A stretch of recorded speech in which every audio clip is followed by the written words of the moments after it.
নমস্কার। আজকে একটি শিক্ষামূলক গল্প দিয়ে শুরু করি।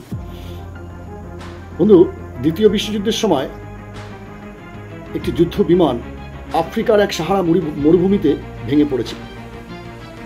সেই বিমানের সঙ্গীরা সবাই মারা গিয়েছিল, কিন্তু আশ্চর্যজনকভাবে পাইলট প্রাণে বেঁচে যায়। কিন্তু চারপাশে শুধু ধুধু বালু আর আগুন ঝরানো রোদ। খাবার জল নেই, কোনো খাবার নেই, শুধু এক বোতল জল তার কাছে ছিল আর কিছু শুকনো বিস্কুট ছিল। 3 দিন পর বোতলের জল শেষ হয়ে গেছে, খাবারও শেষ হয়ে গেছে। প্রখর সূর্যের তাপ, জলের প্রচন্ড অভাব, সঙ্গে নিঃসঙ্গতা। ভেবে দেখুন, সব মিলে সে প্রায় মৃতপ্রায়।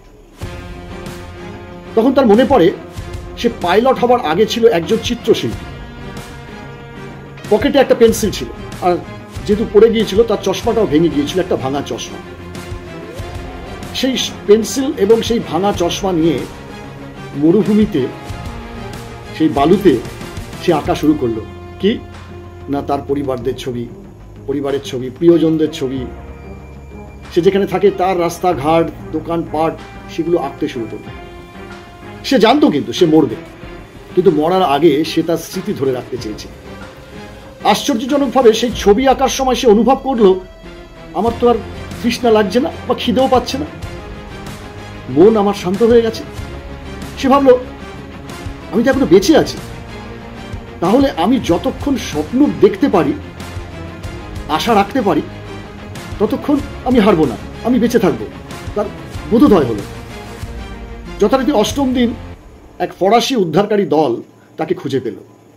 তারা অবাক হয়ে দেখে, শরীর দুর্বল, চোখের নিচে কালি, ঠোঁট ফেটে চৌচির, কিন্তু সে বালিতে সেই ভাঙা চশমার একটা পেন্সিল নিয়ে ছবি আঁকছে। এই কোন ধরনের জাদু করবে ভাই? উদ্ধারের পর সেই পাইলট সেই ফরাসি উদ্ধারকারী দলকে বলল, আমি টিকেছিলাম কারণ আমি বিশ্বাস হারাইনি, আমি বিশ্বাস করেছিলাম। আমার চোখের ভাঙা চশমা আর একটা পেন্সিল আমাকে এই মরুভূমিতেও বাঁচিয়ে রেখেছিল।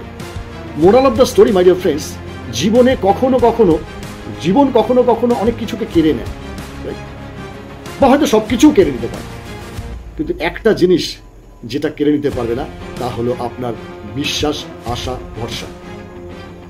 আপনি যদি বিশ্বাস করেন যে আপনি পারবেন, তাহলে পৃথিবীর কোনো শক্তি নেই কেউ আপনাকে হারাতে পারে। নমস্কার। যদি গল্পটি ভালো লেগে থাকে, কাজে আসে, তাহলে অবশ্যই লাইক, শেয়ার, সাবস্ক্রাইব করতে ভুলবেন না।